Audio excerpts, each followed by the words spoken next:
Lord. హల్లెలూయా. దేవుని పరిశుద్ధ నామానికి స్తోత్రం కలుగును గాక. ఈ మంచి ఉదయకాల సమయం దేవుని మాటలు వింటున్న మీ అందరికీ కూడా నా హృదయపూర్వకమైనటువంటి వందనాలు. ఎలా ఉన్నారు? మీరు, మీ కుటుంబాలు, మీ బిడ్డలు క్షేమంగా ఉన్నారా? దేవుని మహాకృప మీకు, మీ కుటుంబాలకి తోడై ఉండును గాక. ఆమేన్.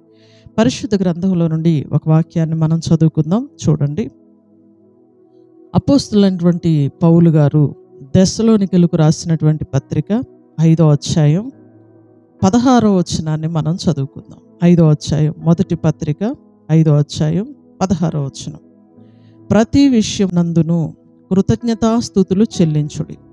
ఇలాగు చేయుట యేసుక్రీస్తు నందు మీ విషయంలో దేవుని చిత్తం. హల్లెలూయా.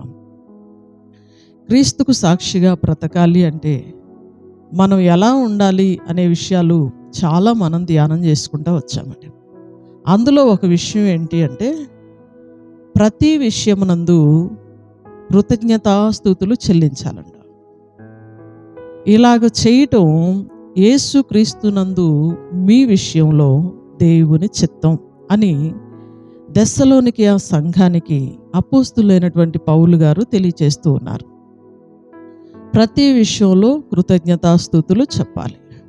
చూడండి, మనం గనక ఆలోచన చేస్తే కృతజ్ఞతలు స్తుతులు ఎప్పుడు చెప్తారు అంటే మన జీవితంలో ఒక మేలు జరిగినప్పుడు, లేదా మన జీవితంలో ఒక గొప్ప కార్యం జరిగినప్పుడు, లేదా ఒక అద్భుతం జరిగినప్పుడు, ఒక ఆరోగ్యం వచ్చినప్పుడు, లేకపోతే ఇంకేదైనా మనం ఆనందించేది, సంతోషించేది ఏదైనా జరిగినప్పుడు కృతజ్ఞతాస్తుతులు చెల్లిస్తామండి. దేవుణ్ణి స్తుతిస్తాం, ఆనందిస్తాం, అందరి ఎదుట సాక్ష్యం చెప్తాము, దేవుని నామాన్ని ఘనపరుచుతామండి. కానీ బైబిల్ మనకేం తెలియజేస్తూ ఉంది? అపోస్తులైనటువంటి పౌలు గారు సంఘానికి ఏం తెలియజేస్తూ ఉన్నారు అంటే ప్రతి విషయంలో కూడా కృతజ్ఞతాస్తుతులు దేవునికి చెల్లించాలంట. ప్రతి విషయంలో అంటే ఒక కష్టం వచ్చింది అయినా దేవునికి కృతజ్ఞతాస్తుతులు చెప్పాలి. ఒక అనారోగ్యం వచ్చింది అయినా దేవునికి కృతజ్ఞతాస్తుతులు చెప్పాలి. ఒక అసమాధానం కలిగింది అయినా దేవునికి కృతజ్ఞతాస్తుతులు చెప్పాలండి. మనసుకు బాగా గాయం కలిగింది, బాధ కలిగింది అయినా కూడా దేవునికి కృతజ్ఞతాస్తుతులు చెప్పాలి. ఒక అనారోగ్యం వచ్చినా, ఒక అప్పు అయినా, ఒక సమస్య వచ్చినా, ఒక నింద వచ్చినా, ఒక అవమానం వచ్చినా, మన జీవితంలో ఏది జరిగినా కూడా దేవునికి కృతజ్ఞతాస్తుతులు చెప్పాలి.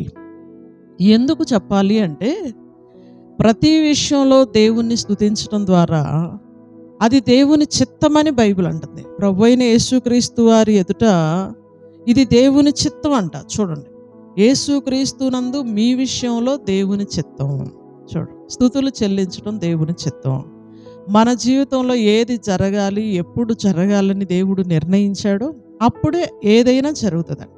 అది మేలే కానివ్వండి, కీడే కానివ్వండి, ఒక సమస్యే కానివ్వండి, ఒక బలహీనతే కానివ్వండి, ఒక రోగమే కానివ్వండి, ఏదైనా సరే మన జీవితంలో జరిగినప్పుడు అన్ని విషయాల్లో మనం ఏం చేయాలి అంటే దేవునికి కృతజ్ఞతాస్తుతులు చెల్లించాలి.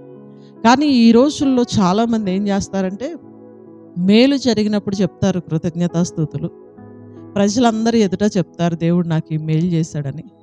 సేమ్ టైం ఒక కష్టం వస్తే దేవుడు ఉన్నాడా, ఉంటే మాకెందుకు ఇలా జరిగిద్ది, ఇన్ని సంవత్సరాల నుండి మందిరానికి వెళ్ళాం, మాకేం కార్యం జరిగింది, అసలు దేవుడు అనే ఆయన ఉన్నాడా, ఉంటే ఎందుకు ఇలా జరిగిద్ది, రోజు వెళ్తున్నాం కదా ప్రార్థనకి, మాకే ఎందుకు ఇలా జరగాలి, ఎన్ని క్వశ్చన్స్ హృదయంలో వస్తూ ఉంటాయి అన్నట్టు. నిలబడి బోధించే మాకు కూడా చాలాసార్లు మాకే ఎందుకు ఇలా కష్టం అనేటటువంటి బాధలు కూడా వస్తాయండి. మనుషులం కాబట్టి అందరం కూడా సహజంగా ఇలాగే పలుకుతాం. కానీ బైబిల్ ఏం చెప్తా ఉందంటే కష్టం వచ్చినా దేవుణ్ణి స్తుతించాలంట, ఇబ్బంది వచ్చినా ప్రభువుని స్తుతించాలంట, అలాగే కృతజ్ఞతాస్తుతులు చెల్లిస్తూనే ఉండాలంట. ప్రతి విషయంలో కృతజ్ఞతాస్తుతులు చెల్లించాలంట. మరి మా జీవితాల్లో కష్టం వచ్చేది కదమ్మా అంటే కష్టంలో కూడా కృతజ్ఞతాస్తుతులే చెప్పాలి. ఒక ఉద్యోగం రాలేదు అయినా కూడా కృతజ్ఞతాస్తుతులే చెప్పాలి. ఎందుకంటే అది దేవుని చిత్తం. మనం ఎప్పుడు ఎలా ఉండాలో దేవుని చిత్తం అండి. ఆయన చిత్తం లేకుండా మన జీవితంలో ఒక్కటి కూడా జరగదండి. బలహీనత వచ్చింది, అది దేవుని చిత్తం. అలా నలగొట్టబట్టం దేవునికి ఇష్టమైంది. ఒక శ్రమ వచ్చింది, దేవుని చిత్తం. ఆ శ్రమను దేవుడు అనుమతించాడు. ఆ శ్రమలో కూడా మనల్ని పరీక్షించాలని ఆయన కోరుకుంటున్నాడు. చూడండి, అబ్రహామును మనం చూస్తే ఆయనకు చాలా శ్రమ కలిగింది. అయినా కూడా దేవుణ్ణి నిందించలేదు. ఆయన ఏది చెప్తే తల ఉంచుకుని అది చేసుకుంటూ వెళ్ళిపోయాడు. నీ తల్లిదండ్రుల్ని, నీ ఇంటి వారిని, నీ బంధువుల్ని, అందరినీ, నీ ఊరిని వదిలిపెట్టి వచ్చేయమంటే వెళ్ళిపోయాడు. అలా దేవునికి లోబడాలి. అక్కడికి వెళ్ళిన తర్వాత చాలా శ్రమ వచ్చింది ఆయన. ఆయనతో పాటు వెళ్ళినటువంటి పనివారికి కానీ, ఆయనతో పాటు వెళ్ళినటువంటి ఆ పశువులు కానీ తినటానికి తిండి కూడా లేకుండా కష్టపడాల్సిన పరిస్థితి కలిగింది. ఆయన ఒక్క మాటతో కూడా దేవుణ్ణి నిందించలేదు. దేవుని చిత్తం అనుకున్నాడు, దేవుని స్తుతించుకున్నాడు, ప్రభువా నీ ఇష్టం అనుకున్నాడు, ప్రార్థనే చేసుకున్నాడు. యోబు భక్తుడిని గనక మనం చూస్తే, ఆ యోబు భక్తుడికి కలిగినటువంటి శ్రమలు ఇంకెవరికి కలగవండి. అన్ని శ్రమలు వచ్చాయి. కడుపును పుట్టిన 10 మంది పిల్లలు ఒకే రోజు చనిపోయారు. కానీ ఆయనకు తెలియగానే ఒకటే అన్నాడు, యెహోవా ఇచ్చాడు, యెహోవా తీసుకున్నాడు, ఆయన నామానికి స్తుతి కలుగునుగాక అన్నాడు. ఆస్తి అంతా పోయిందండి. ఇంకొక పని మనిషి వచ్చి చెప్పాడు, అయ్యా మీ ఆస్తి మొత్తం నాశనం అయిపోయింది అని. యెహోవా ఇచ్చాడు, యెహోవా తీసుకున్నాడు, ఆయన నామానికి స్తుతి కలుగునుగాక అన్నాడు. పంట మొత్తం పోయిందండి. పశువులన్నీ చచ్చిపోయినాయి. పశువుల్ని కాసే కాపరి వచ్చి చెప్పాడు, నేను ఒక్కడనే తప్పించుకొని వచ్చానయ్యా, మొత్తం పోయినాయి అని. అన్నీ చచ్చిపోయినాయి. యెహోవా ఇచ్చాడు, యెహోవా తీసుకున్నాడు, ఆయన నామానికి స్తుతి కలుగునుగాక అన్నాడు. అన్నీ పోయినా యోబు భక్తుడు పలికిన పదం ఏంటో చెప్పనా? నేను నా తల్లి గర్భంలో నుండి దిగంబరిగా వచ్చాను, తిరిగి నేను దిగంబరిగానే తిరిగి వెళ్తాను. ఇవన్నీ కూడా నా దేవుడు ఇచ్చాడు, ఆయనే మళ్ళీ తీసుకున్నాడు, ఆయన నామానికి స్తుతి కలుగునుగాక అన్నాడు. దేవుని స్తోత్రం చెల్లిద్దామండి. హల్లెలూయా. దేవుని పిల్లలుగా మనం ఇలా ఉండాలని ప్రభు కోరుకుంటున్నాడు. మీరు ఇలా చేయటం నా చిత్తం అన్నాడు ప్రభు. ప్రతి విషయంలో దేవునికి కృతజ్ఞతాస్తుతులు చెల్లించాలి. యోబు భక్తుల్లాగా మనం మారాలి. ఒక కష్టం వచ్చినా దేవుని స్తుతించాలి, శ్రమ వచ్చినా దేవుని స్తుతించాలి, ప్రాణాపాయం కలిగిన ప్రభువుని స్తుతించాలి. ఆయన అనుమతులన్నిటి కొరకు దేవునికి కృతజ్ఞతాస్తుతులు చెల్లించాలి. అలా మనం కృతజ్ఞతాస్తుతులు చెల్లిస్తే ఖచ్చితంగా మనం దేవుణ్ణి మహిమపరిచిన వాళ్ళం అవుతామండి. స్తుతియాగము అర్పించువాడు యెహోవాను మహిమపరచువాడు అని బైబిల్ గ్రంథంలో వ్రాయబడి ఉంది. కీర్తనాకారుడు అంటాడు, ఆసాపు భక్తుడు. నిజమేన.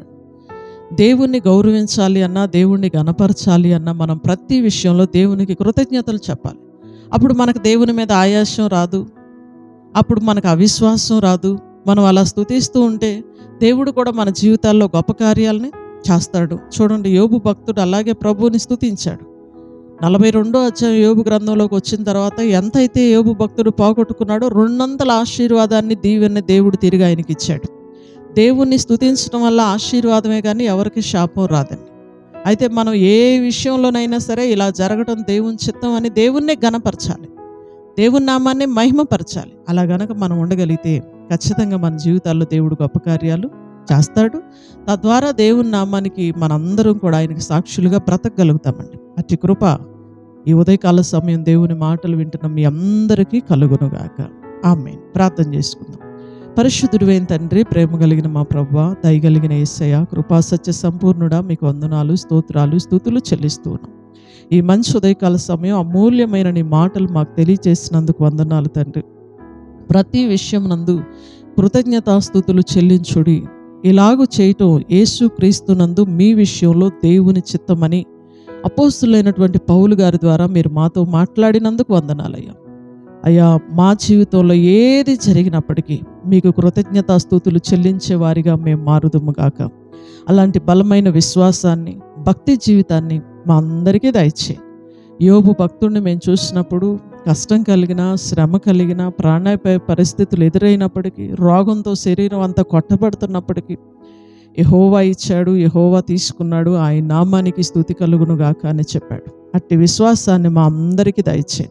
ప్రతి విషయంలో కృతజ్ఞతాస్తుతులు చెల్లించేవారిగా మేము అందరం మారటానికి సహాయం చేయి. ఈ ఉదయకాల సమయం ఎంతమంది బిడ్డలైతే నీ వాక్యాన్ని అంగీకరిస్తూ ఉన్నారో వారిని, వారి కుటుంబాలని యేసుక్రీస్తు నామంలో దీవిస్తూ ఉన్నాం. ఈ రోజంతా నీ కృపా, కాపుదల, క్షేమం, దీవెన ప్రతి బిడ్డకి దయచేయి. వారి ప్రయాణాల్లో పనిబాట్లో మీరు తోడుగా ఉండండి. ఉద్యోగాలకి డ్యూటీలకు వెళ్తున్న బిడ్డల్ని కాపాడండి. స్కూళ్ళకి కాలేజీలకు వెళ్తున్న బిడ్డలను మీరు కాపాడండి అయ్యా. కూలి పనులకు వెళ్తున్న బిడ్డలను మీరు కాపాడండి. మంచి వ్యాపారస్తులందరినీ దీవించండి. అనారోగ్యంతో బాధపడుతున్న వారికి మంచి ఆరోగ్యం దయచేయండి. ప్రతి కుటుంబాన్ని మీరు దీవించి ఆశీర్వదించి వర్ధిల్లచేయండి. ఉదయకాలపు దీవెనలు అందరికీ మీరు అనుగ్రహించమని నజరేయుడును శక్తి కలిగిన యేసుక్రీస్తు వారి అతి శ్రేష్టమైన నామములో ఈ ప్రార్థన మనవులు అడిగి వేడుకొంచున్నాము తండ్రి. ఆమేన్. హల్లెలూయా. గాడ్ బ్లెస్ యూ అండి. దేవుడు మిమ్మల్ని దీవించును గాక. అందరికి వందనాలు. తిరిగి రేపు ఉదయకాల సమయం ఇదే సమయానికి మరలా మనం కలుసుకుందాం. దేవుని మహాకృప మీకు తోడై ఉండును గాక. ఆమేన్. Praise lord.